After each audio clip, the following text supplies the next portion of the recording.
What's up, book brothers? Get comfy, get cozy. It's time to chill. I'm Cassie. And I'm Emily, and this is Book Bits and Chill, the podcast where we break down every chapter, thirst over fictional men, and never take ourselves too seriously. I could not handle the brother. For our reoccurring listeners, the whole 12 of you out there, you might have noticed that I have started to change our descriptors every episode. And every time I normally laugh, and also Emily laughs, but that time I didn't break. I kind of crushed it. You held that laugh in so hard. I saw it. I did. Behind my tight smile. I was like, book brothers. That's all I have to say. Oh, God. That's it. Let's chill. Well, today is kind of a new, different episode, and we're interested in what you guys think of the vibe. But we realized that, obviously we cover our standalone books or series. We talk to authors who are new and upcoming, but we're not generally talking about the things that we're reading that we're loving, the things that we're watching that we're loving, because, obviously we're book girlies, so that means we're TV and movie girlies. Of course. And so we figured, why not kind of bring the group chat IRL and sit down and talk about the things that we're loving and the book boyfriends that we might be finding, or the new favorite books we might be having, all of that good stuff. So the reality, we'll be chatting today. The reality is we are media darlings. We love the media. We love movies. We love TV. We love magazines. And so we love all things media just outside of books. And a lot of times these books connect to the media, and they inspire a lot of the things that we're all wearing, what we're talking about, where we're going. Mm-hmm. And so I think it's time for us to discuss. I think so too. And I also think that a lot of the things that we might be watching would be really good to relate to the things that we're reading. Like, there are certain men that I love in the TV shows that I watch or the movies that I watch where I'm like, God, I wish I could find a book that harnesses this, or vice versa, where I read a book and I'm like, I wish I could find a show that harnesses this. Right. So, those are the things that we'll be discussing here. And just feel free to hang out with us for a little bit and as we talk about it. So, of course, I think we should start with what we read in the last month, because I feel like I had a lot of bangers, actually. I don't know about you. You did. You had a heavy reading month, and I had a heavy TV month. So we'll let you start with your books and sell us on them, Cass. Let us know what we need to add to our TBR. Okay, so the first one is a series, and it's technically called the Artifacts of Uranus series by Nisha J. Tooley. But the first book is called The Trial of the Sun Queen. And wait a minute. I'm sorry. These books get kind of crazy with the series name. Can't we just call them by the first book in the series? Like ACOTAR. ACOTAR. Why isn't it simple like that? Or Twilight. Yeah, or why can't we just call the Fourth Wing series the Fourth Wing series instead of the Empyrean why is it series? The Empyrean series? Yeah, that's whatever true. You just called this book series was so wildly different than how I know it from seeing things on Book Talk. Yeah, help the general type B reader out and just literally name the book and the series Trial of the Sun Queen series. But I have been seeing this all over Book Talk and Bookstagram, so I'm really curious what it's about. Yeah, I actually think it's pretty underrated broadly, but I feel like it's gaining a lot of traction in the book community, in the book corner of the internet. So it follows our female main character. Her name is Lore.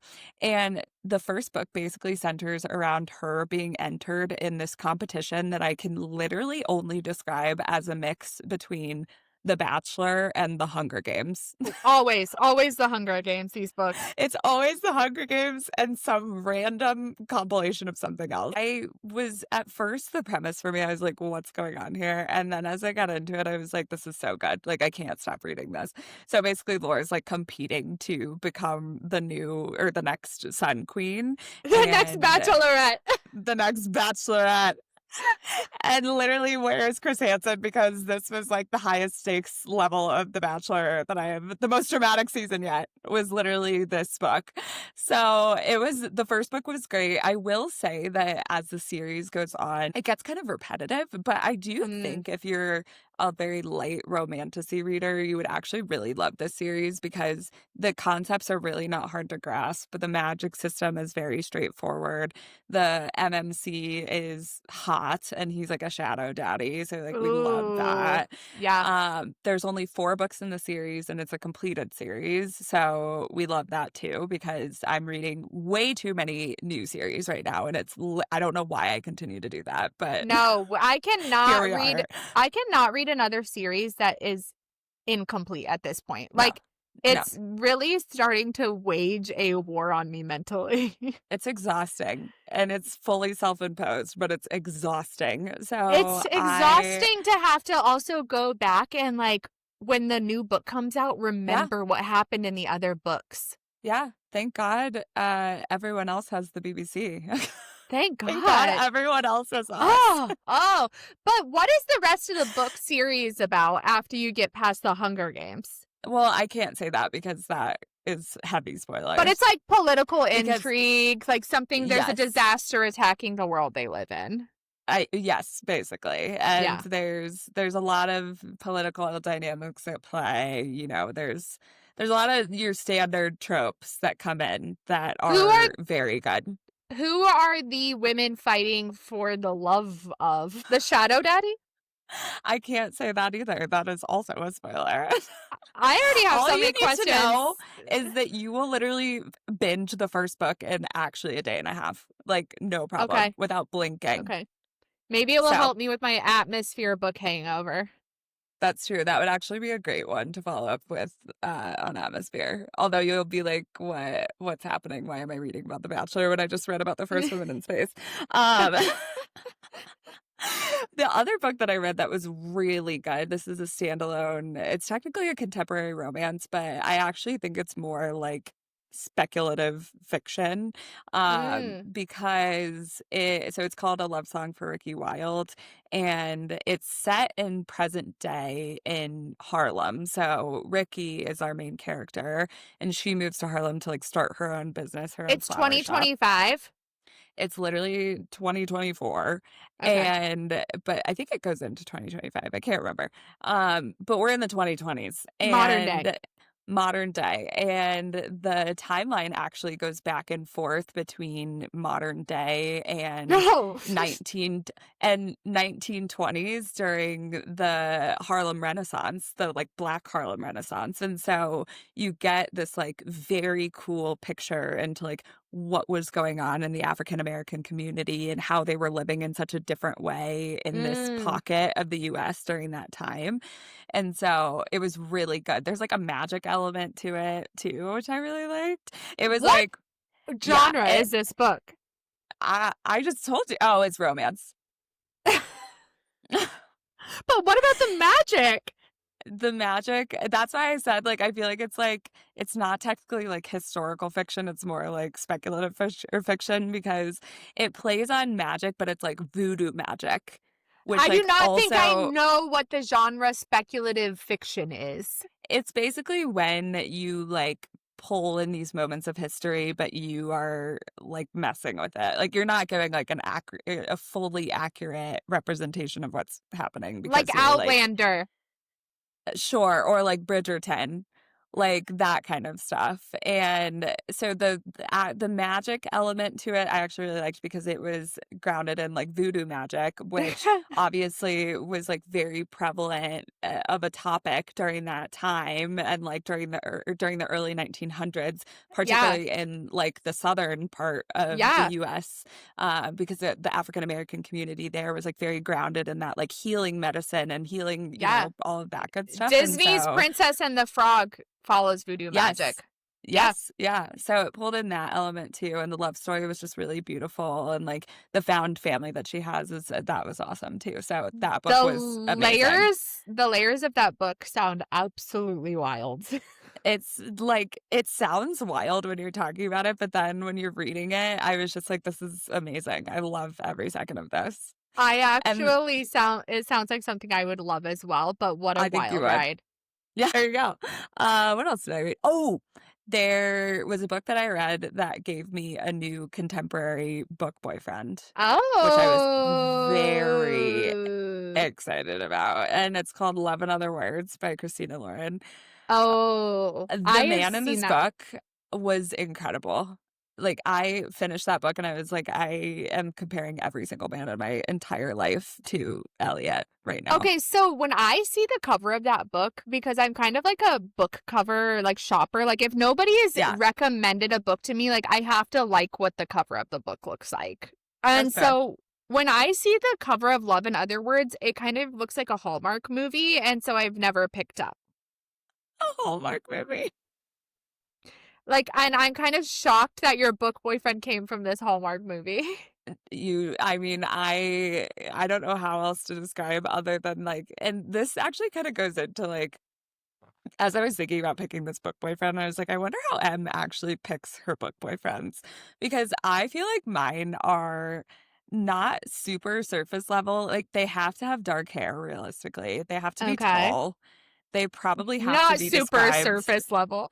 not super surface level. I literally am starting out with only physical traits. They have to be probably described as like somewhat muscly, but like lean muscle. Like, I'm not looking for like a bodybuilder This here. is so specific. And then and then here's where we get into the not surface level stuff. Okay, hit us with it.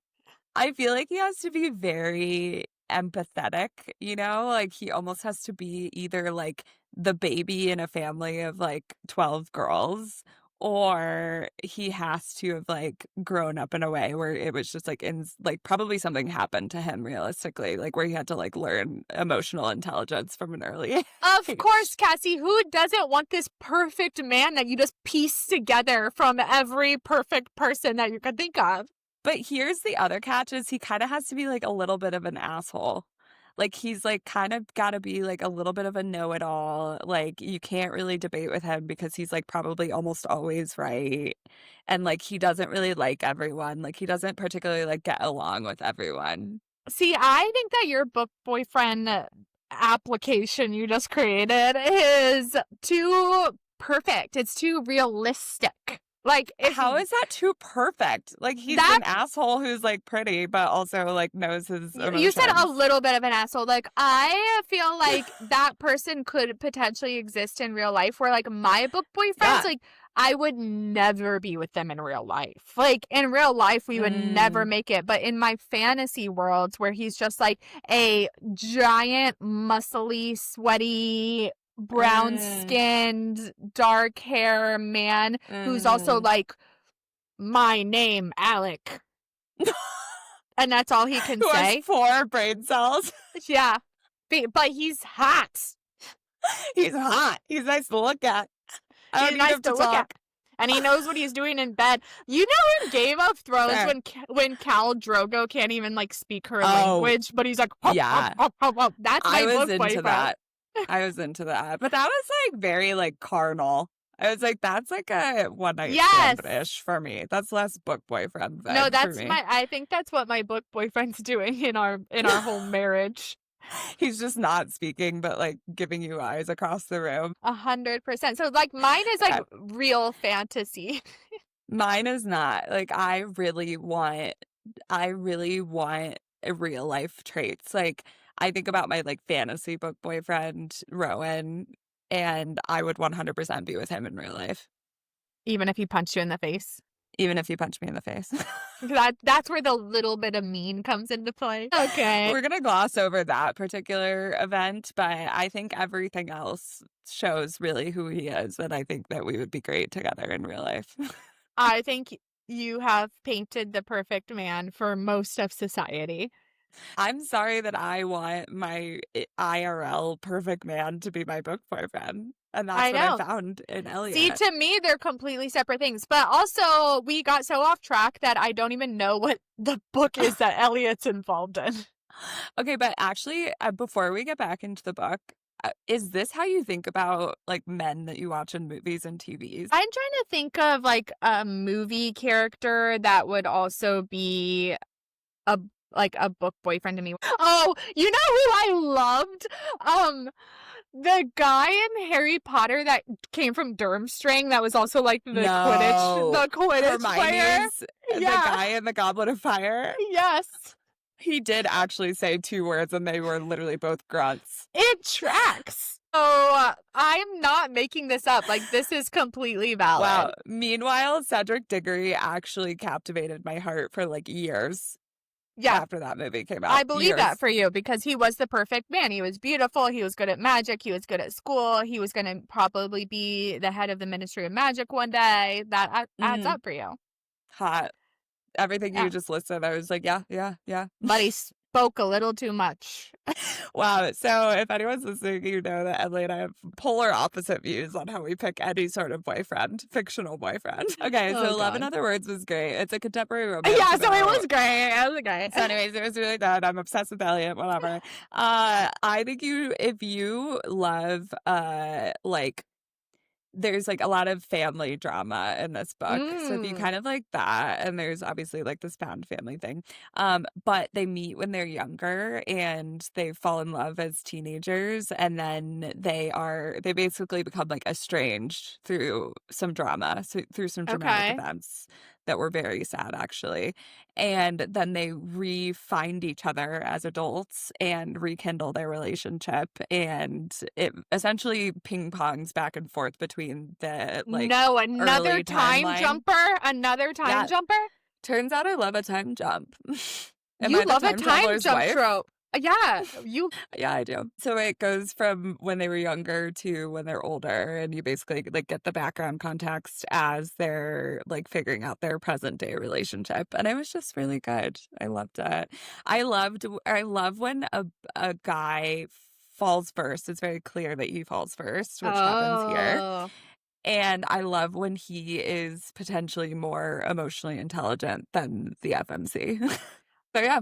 I think those are the books that I would say like top tip of the top that I've read recently in the last month. So I have quite literally been binging television and movie, and wow. I have only read the BBC books that we've been covering, which have been amazing and so worthwhile. But I have to stop watching TV or I might never read another book again. And this podcast will go under. This podcast will go under. There's so much good television on right now, guys, though. Like, you have got to get locked in. And one of the genres that's absolutely popping off right now is like historical romance. Yeah. And like historical fiction. And 2 shows I've watched. The Gilded Age on HBO Max. You can get a subscription through Prime. Beep. And it follows like plug. It follows. I didn't even know Jeff Bezos' wife's name earlier, but Lauren Sanchez would love that plug. It follows the like wealthy aristocracy of America in the early 1900s, but this is like new money, honey. This is like, this isn't like old money. These are people that have like worked their way up, sweat and tears to get this money, but they're all obsessed with getting the titles from the people from England. And so they're like, we want the money, but we also want to be Duchess. So of course, they want like it all. Marry their daughters and whoever they can off to European royalty because they want it all. And all of this is happening on the precipice of the invention of electricity. Whoa.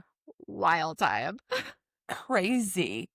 And when I was watching this show, I was like, I need a book that is like this. And I couldn't come up with one. Like, I was Googling books like The Gilded Age, blah, blah, blah, and everybody's like, the Bridgerton series. And I was like, no, you people aren't getting it. No, you don't understand. Like, do you hear all the things I just said? I'm trying to think if I've read anything that would hit on those things. I feel like the closest thing to kind of what you're saying, which wouldn't necessarily be during this time was Great Big Beautiful Life. No, no, Cassie, don't offend me like that. So you are basically looking at the exact version of this show in a book. It has to be Like it has to you want this stay. plot to be a book. No, it needs to stay in the one time period. But like they have to be wearing ball gowns, Cassie. They have to be wearing ball gowns. Okay, so it needs to be set during this time. Or the 1800s or the 1600s or the 1700s, or honestly, give me Napoleon. Really? A Napoleon book is that's what you're looking for. I would read a historical fiction about Versailles this minute if you handed it to me. Wow. Okay. I feel like we could find this, honestly. If your net is that wide, then we could probably find this. I'm on a journey. So if anybody has any recommendations, I will read them and let you know how I felt. Yeah. Yeah. We would actually very much appreciate that. Which also, like, if you are listening and you get a wind towards a book that you've read that is the vibe of one of these shows or vice versa, please let us know. Because we're always taking recommendations. Well, that sounds amazing. I haven't watched The Gilded Age, but I keep hearing about it.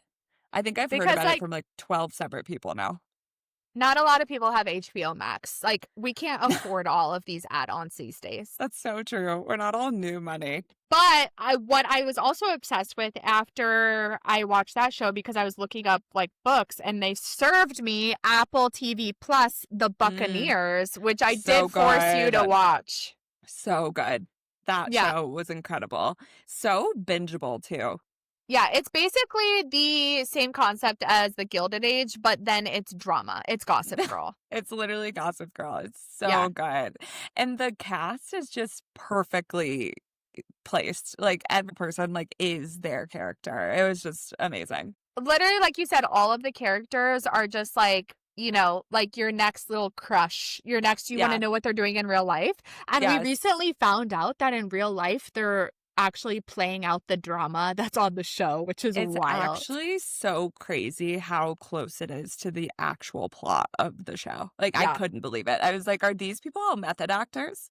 And they're like, we gotta know. We gotta know what this is like. 100%. And their costumes, amazing. The soundtrack, amazing. The costumes in that, if I'm not going to be an astronaut because of atmosphere, I might be one of those costumes for Halloween.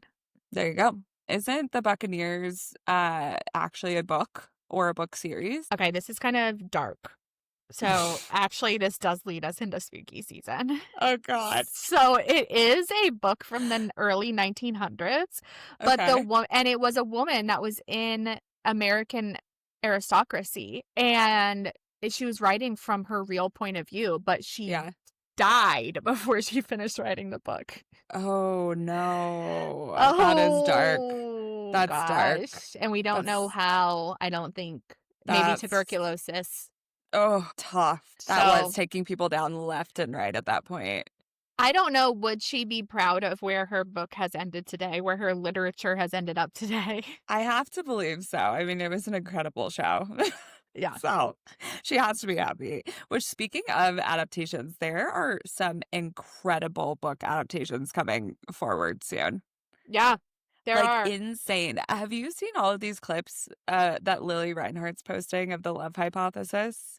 Yes, but did you read that book? Because I haven't, because Problematic Summer Romance was my first Allie Hazelwood. No, and it wasn't my first Allie Hazelwood, but I haven't read Love Hypothesis, and these clips are literally making me want to read the book. Okay, so that was my question, was when you see an adaptation coming out, does it make you want to read the book, or are you like, I don't want to read it because I don't want to ruin the show? No, I want to read the book, like, way more. Oh, I'm the opposite. If the adaptation looks like it's going to be good. I'm like, oh, I need to set the stage before I get into that.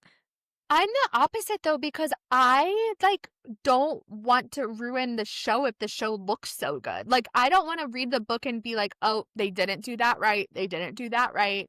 I'm just not that person. Like, when I was watching Harry Potter and I was also reading the books, like, I wasn't like, oh my God, they didn't make his eyes green. Like, how dare they? Or, like, they didn't do this or that. Like, that stuff doesn't bother me, honestly. Oh, it does bother me. When they were doing Twilight and they were cutting parts out of Twilight, I was like, this movie's shot. This movie's we're done. This movie's cut this movie. I'm not that person because I think I also just love having a visual representation so much that and I know that the decisions that they're making are to make the movie better. Like, I think a lot of the books that we read aren't written so that they would be future adaptations, if that makes sense. Like, eh, the and I think if they were, then that would just ruin, obviously, the book and the thing for me because 'cause I'd be like, "This is all a pyramid scheme." So I'm like, Yeah. I feel like in my logical brain understand that there are creative liberties that need to be taken to, like, bring a book to a TV screen. But you know what's also tough? That What? once I watch the show, I'm also not gonna read the book because I already know the story. That's my point, like, I would rather start it with the book and know the entire story and just be like, "Oh my god, I can't wait to, like, see this in real life," than the opposite. That's how I feel about Dune, like, the movies are so good, and I know that the books are supposed to also be incredible, but I'm just so much less inclined to actually read the books because I love the movies so much. 100%, 100%. But it's weird because I'm also happy that I read People We Meet on Vacation before the show came out, Mm. but I, like, needed to not know about the show until after I read the book. 'Cause you wouldn't have watched the show before? I wouldn't have read the book. This is so I did not know this about you. It's kinda Yeah. wild. Like, I Yeah. did not so you are just, like, literally the adaptation police if you've read the book where you're like, Yeah. "That's wrong, that's wrong, that's wrong." Yeah. Basically, I just need to be kept away from any media announcements while things are on my TBR. I'm the polar opposite. I'm like, the second I see clips of things, I'm like, "I gotta read the book immediately." The Love Hypothesis has not been on my TBR, so that's, like, a new Oh, addition true. because I've been seeing these clips, and whoever this man is that is playing the main character, the Yeah. MMC, Yeah. hot. Whatever got him there, thank God, What because is this that man is so attractive. what is that gonna be on? Do you know? Like, is I it don't a show or know. a movie? It's a movie. I wonder if it's gonna be, like, out on Netflix or I don't know, but I also saw because I guess someone commented on Lily Reinhardt's TikTok and they were like, "Is this gonna be PG-13?" And she was like, "Nope." And I was like, "Sold." Wow, Sold. Lily. Wow, Lily. I haven't seen her in Let's anything go. since she was in Riverside. Is that what it was called? Riverdale. Riverdale. Close. Haven't seen her in a while. Seen her around town. What's she up to? Lily, where you at? Turns out she's filming The Love Hypothesis, and she's giving That's us all the sneak hilarious. peeks that we need. I also need some sneak peeks of people we meet on vacation. It's actually making me mad that we don't have any. Yeah, because our girl from our Our one of our girl, favorite Lady shows, Jane. My Lady Jane, also another Prime original. They are killing the game. My Lady Jane, which shouldn't have been canceled after the first season. Dude, I have a years-long bone to pick with whatever studio heads made that call. Lauren Sanchez. Clearly. My Lady Jane was canceled so Lauren Sanchez could go to space. But I do think that Emily Bader, like, she needed it to get canceled so she could get this movie, probably. That's fair, and this is probably, like, a Uh, career-defining movie for her, yes. realistically. Yeah. So we love it for Emily Bader, we hate it for the fandom of Who's My Lady the Jane. who's the male actor that's gonna be in People We Meet on Vacation? Oh my gosh, he's the guy that was in the new Hunger Games movie. He's, like, the young President Snow. Oh, I don't know his name. I forget his name, but he has all I know is he has the most piercing eyeballs that I've ever Yeah. seen. Yeah. Oh, I don't Like, know if that's Ed how I Gear. pictured the MMC when we were reading that book. I could see him being, like, kind of like a bookish, like, nerdy, low-key hot dude. See, I'm already tearing it apart. I'm already not okay with the adaptation. I can't do this. You're taking my excitement away. It's tough. It's tough out here when you can't get excited about an adaptation. I'm still gonna watch it, like, as soon as it's released. Are you? I binge media. What else do I have to do? She's a consumer. I'm a consumer. Okay, also speaking of adaptations, people are obsessed with The Housemaid, and Yes, that's and being and that's with Amanda Seyfried? no, it's Seyfried. Sydney Sweeney. Is it? It's Sydney Sweeney. Oh, that's tough for me to swallow. Amanda Seyfried is in it, but the main character is Sydney Sweeney.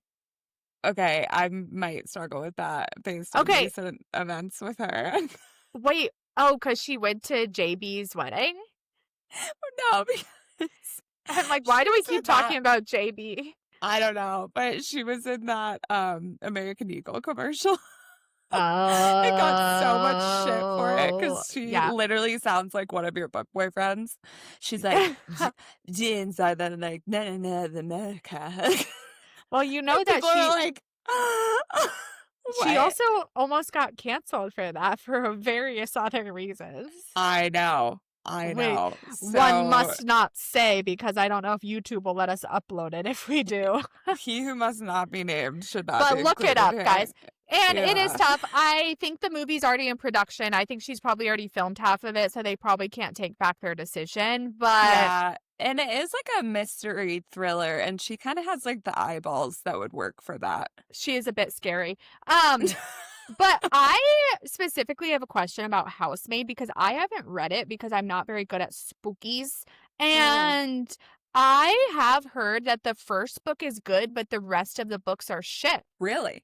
Yeah. And so I'm like, is it worth reading a book series if you know only the first book is good? Oh, so this is like a massive, massive bone that I have to pick with series in general. I'm like, what happens with authors when you have this like incredible book in the series where you're like, holy shit, that just changed my entire personality.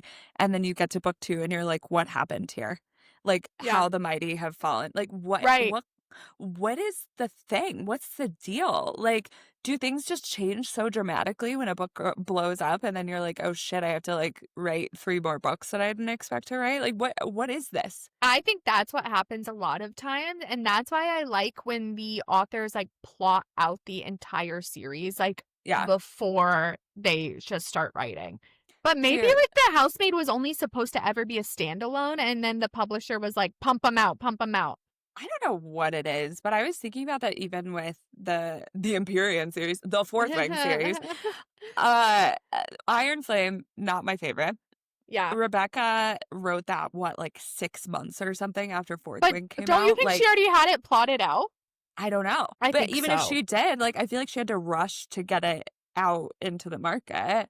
Yeah. And she has very publicly been like, that was a horrific idea. Like, that took such a Yeah. toll on my mental health. Like, I did not, that process was terrible. We can't And blame her so too much, yeah, we for how cannot bad it blame her. was. And she was like, I feel like I need to take way more time in between books to like make sure that I'm actually putting forward good books. And I was like, that is such a valid point. And I feel like people are getting on SJM's ass because obviously she's taken literally years to put out this next book. And I'm like, Mhm. maybe we shouldn't. Maybe we should maybe like let her do her thing so she doesn't quite literally ruin this beloved series with one Yeah. horrific book. CC3, Crescent City 3, like, she Crescent did City not 3. need to rush that 1,067-page novel.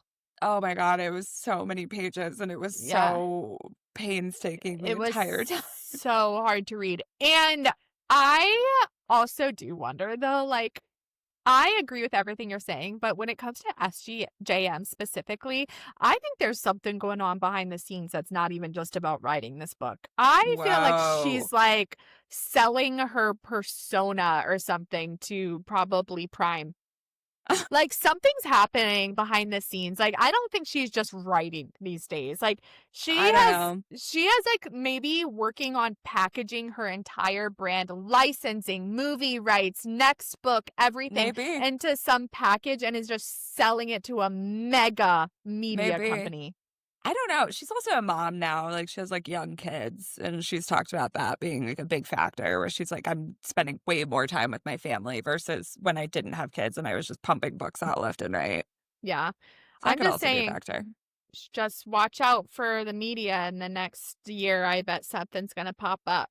All I'm saying is we should be a little less eager to have books in a series come out every single year. Like, think Yeah. about like Game of Thrones, Lord of the Rings, Harry Potter, like these iconic series where every single book was like an actual masterpiece in the Yeah. series. Like those took decades to come out.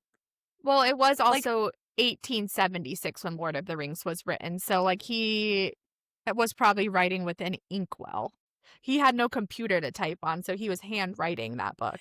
let's all just take a page out of like George R.R. Martin's book, okay? Isn't he also dead, George Martin? No. Is he?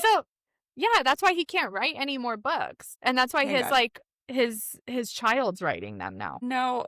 Well, that doesn't mean he's dead. No, he's still alive. What is he doing? He's with Sarah somewhere? I don't know. Where is he? Anyways, let's take a page out of his book.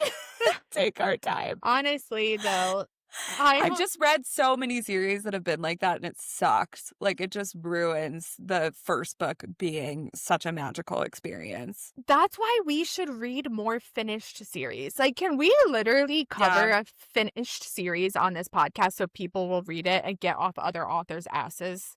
Distract. Yeah. Like, Decoy. we need to bring back reading completed series.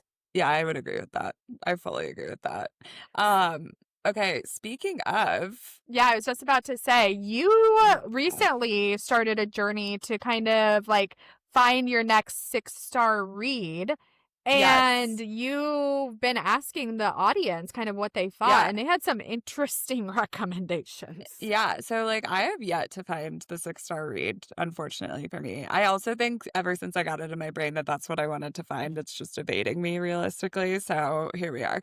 But we got a lot of submissions. The first one was Echo Fort, which is like that new book by the Twisted Sisters of Zodiac Academy. Yeah, and I don't know. It's hard to believe that's a 6-star read when I only made it to book 4 of 27 out of Zodiac Academy. So I thought the exact same thing. And then I looked it up and I've heard a lot of fodder on this being essentially the like actual like adult well-written version of Zodiac Academy essentially. Like, really? and I saw this one bookstagrammer do a video comparing Echo Fort and like a lot of the themes and the things that were written in the style it was written in and the romance to a like very well like lauded awarded book. I actually can't remember what the comparison was. It was mind-blowing. Like I was actually shocked at like how much she was sitting there and like the analysis was just hitting. She was like, yeah, and then this thing, same thing in here, like this thing, you'll find it. And I was like, oh, how many books is it? 2. I think the first one is called Never Keep. Never Keep. Yeah. Interesting. Okay. Yeah. You have tried to sell me right now, but I will only believe it when I see it with my own eyes. I might try it out, honestly. Because it's only $2. And it might be. I can't remember if it's completed or if they're going to keep going. No we'll shot, Cassie. These women are going to pump out 17 more. Maybe. That's true. The next one is The Night Prince, which I've actually heard a lot about this book. I haven't heard anything about this. It's, I think, the sequel to The Wolf King, or maybe it's the first one. Oh, Gabrielle Guava was just talking about how she is starting The Wolf King, and I was like, what is this book? Yeah. The Night Prince, I think, is the second book, and people love it. So did people love The Wolf King? Yes, I think. Okay. Wow. Okay. Yeah. I love this recommendation list so far. I know. It's like kind of hitting. I did my research on it, so I have seen good things about these things. The next one is Say You'll Remember Me, which makes sense. Abby Jimenez is a genius. So what's that song? Say You'll Remember Me in the white dress, something in the high. Is that a Taylor Swift song? That's a Taylor. Every Swiftie just turned over in their grave. Something in rosy cheeks. It's called Wildest Dream, but Wildest Dreams by Taylor Wildest Dreams. The Swifties, please don't cancel us. We are Swiftie sympathizers, we swear. I just need to do some more listening. Just a little, it's fine. Oh my God. Okay, the next book we have been wanting to read, Project Hail Mary. Oh yeah, definitely. Which we have been talking about for whatever reason seems like a good fall book. Spooky season. I said I want a baby be an astronaut for Halloween. It all connects. Also, It all connects. It's literally the multiverse of the pipeline of fall to astronaut is strong. Yeah. I think we should read that in the fall because I also like have a whole spooky season episode lined up in my head about all the shows and books I've been consuming. Ooh, okay. I like that. I feel like our audience would like that too. Yep. I've heard the audiobook for that is incredible. And it has So aliens in it. So it's not yeah, just about space. It's also true, about aliens. true. Maybe I'll be an alien for Halloween. And I'll be the astronaut. Yeah. Yeah. The next two were series that I've literally never heard of, the Bargainer series and the Edge of Darkness series. Yeah, what'd you hear about those when you looked them up? Very dispersed. I feel like these are like low-key series, but very similar of like All not named after the romantasy? first fucking book. So, Oh. who knows? My research could have been at a dead end. Okay, so what's coming up on your TBR when you get off your TV binge? And how are you I picking also? I have a couple of books lined up that are specific to the BBC, and that's how I always prioritize those, you know? She's And gotta I have prioritize our business. yeah, I have been itching. Like I literally it's becoming a tick almost to My read God. A Court of Mist and Fury. Is that what it's called? Same. Yes. Akamath, because I like want to get into Rhysand's story so bad, and so Me I've too. literally been staring at it, just waiting for the time to pick it up. But I agree. we're also reading Bury Our Bones in the Midnight Soil, which kind of goes into my spooky read category, I think, because Yeah. I'm convinced It's that vampires. vampires, the bones must be in the soil, so they must be like in a graveyard, right? Maybe. I think it's giving True Blood from what I've decided. Desperate to make it spooky. So add that to the list. Love it. Yeah, and Trial of the Sun Queen, maybe love songs of Mhm. Ricky Wilde. Like you've really inspired me. So you are primarily prioritizing books that like your friends tell you to read, like your trusted 100%. sources. Oh, Yeah. 100%. I'm like off of recommendations almost fully. I actually also feel that way, and I feel like it's because there's so many recommendations everywhere now from so many different sources. And I feel like as a general reader, I read a lot of different genres. Like I don't just read romantasy, I don't just read romance, I don't just read literary fiction. And I feel like there are so few like bookfluencers that actually are recommending like across the board Just good books. good books. Just a good book. And also, I'm like, how do I know that that person is trustworthy to tell me what's a good book in literally any genre? Yeah. I feel So like it's hard.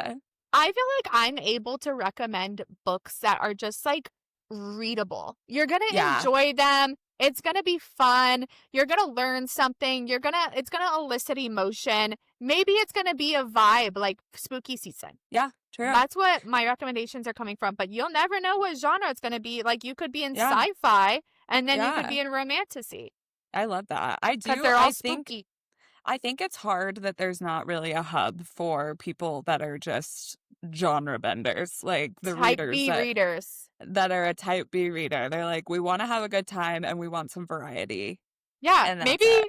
we can be that for the Podcast. Oh, like the People's Book Club? The People's Book Club for the Type B reader. For the people, by the people.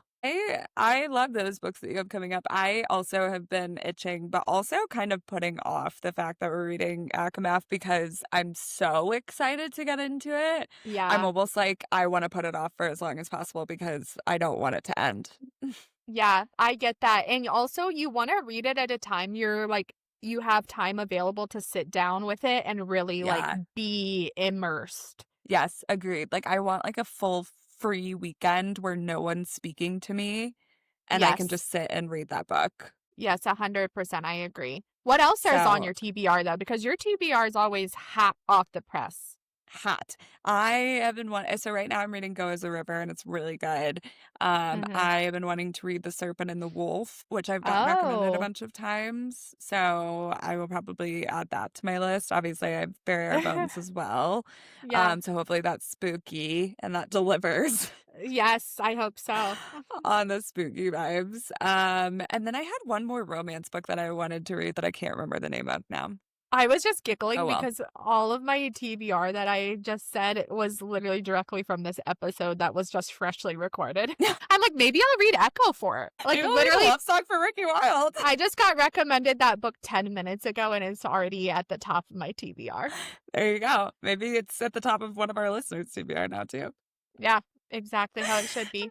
All right. Well, we'll check in on our progress in a little bit during our next group chat meeting. So Yeah. we'll see you guys then. What are we talking about next week? Oh, you know what? Next week we are talking to Lindsay Richardson, a debut romantasy author who Fiction's fresh faces.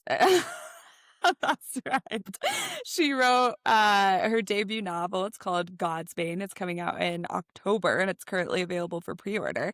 And let me tell you, this is a book that you are going to want to read. It is so Talk good. And about spooky season. I actually feel like that fits in.